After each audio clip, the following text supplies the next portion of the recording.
रथ अर्थात ये शरीर जो चल रहा है, इसमें जो जीव रहता है, जो पवित्र है, जो यशस्वी है, जो भगवत भक्त है, उसे दशरथ कहते हैं।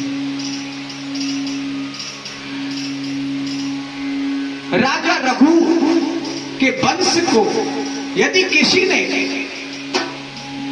सूर्य और चंद्रमा के स्थिति तक पहुंचाया है तो रघुवंश मणि भगवान श्री राम है, जो राजा दशरथ के यहां जन्म लेकर के आए। राजा दशरथ ने पूर्व में घोर तपस्या की और भगवान से वर मांगा कि आप मेरे पुत्र होके आओ। तो भगवान ने उनको माता कौशल्या और दशरथ जी ने जब मनु और शत्रुपा के रूप में तप किया तो भगवान ने उनको वरदान दिया कि मैं तुम्हारे पुत्र के रूप में प्रकट होऊंगा।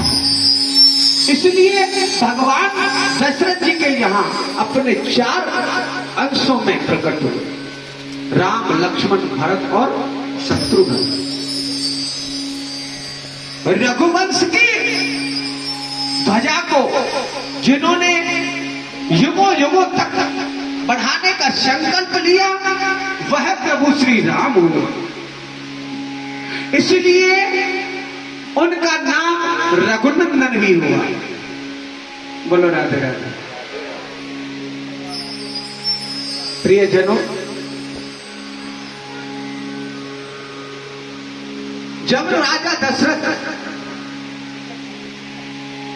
लाखों उपाय किए, 3 विवाह किए, लेकिन उनके कोई संतान नहीं हुई, तो अपने गुरु के चरणों में पहुंचे।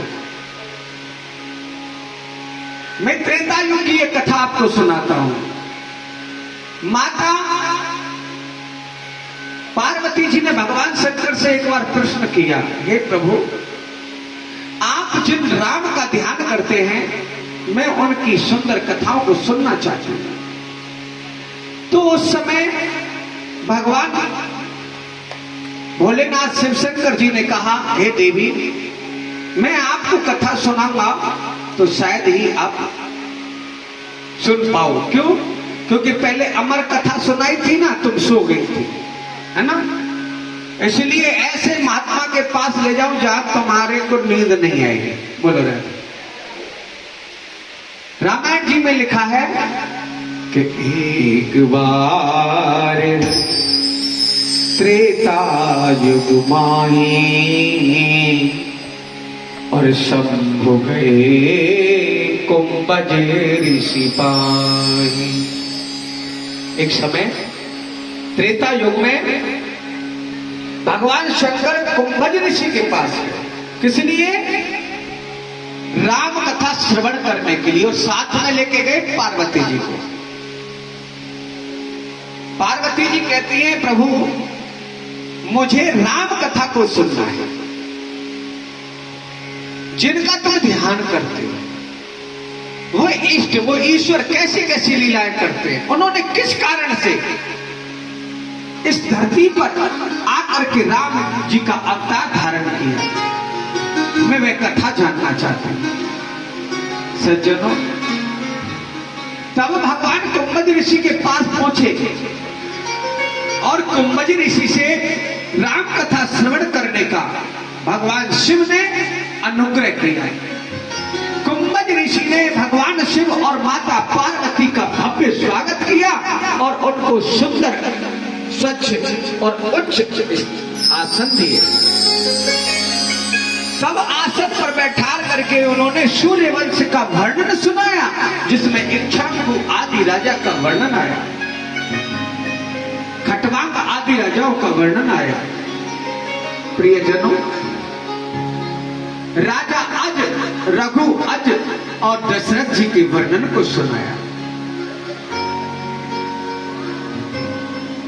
तुलसीदास जी और ऋषि वाल्मीकि जी के द्वारा रचित रामायण के माध्यम से माता पार्वती के मन की जिज्ञासा को पूर्ण किया। क्योंकि कथा अथा है। कथा क्या है? अथा। इसकी कोई था नहीं है। इसलिए सज्जनों, मैं आपको कथा, राम कथा सूक्ष्म में यहां इसलिए सुना रहा हूं कि मेरे पास समय का अभाव है। मेरे लाडलो, मेरे प्रिय भाइयों बहनों, पूज्य सुखदेव स्वामी कहते ही राजा परीक्षित, जो सत्संग कुंभद ऋषि ने भगवान शिव और माता पार्वती को सुनाया है, वही मैं तुमको सुना रहा हूं। 3 विवाह हुए राजा दशरथ के, लेकिन कोई संतान नहीं हुई। गुरु के पास पहुंचे तो गुरु ने कहा, महाराज यज्ञ करो। हा? जब तक संत तुम्हारे घर में नहीं प्रवेश करेंगे तब तक तुम्हारा उद्धार नहीं होगा, और सत्संग के बिना ज्ञान नहीं मिलेगा।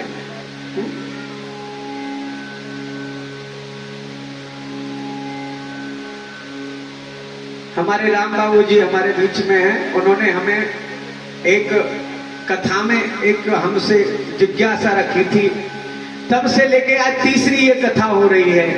उनको हम उनकी जिज्ञासा पूर्ण नहीं कर पाए।